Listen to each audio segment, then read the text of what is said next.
രാഗവിമോഹിനി ഗീതാഞ്ജലി നിന്റെ നാവുണർന്നാൽ കല്ലും പൂവാകും ആവർണഭാവസുരാമൃതധാരയെ ആരായാലും സ്നേഹിക്കും ആത്മാവിൻ സൗഭാഗ്യമല്ലേ നീ അനുരാഗ സൗരഭ്യമല്ലേ നീ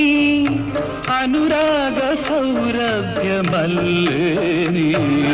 സ്വർണ്ണഗോപുര നർത്തകീ ശില്പം കണ്ണിന് സായുജ്യം നിൻരൂപം ഏതൊരു കോവിലും ദേവതയാക്കും ഏതു പൂജാരിയും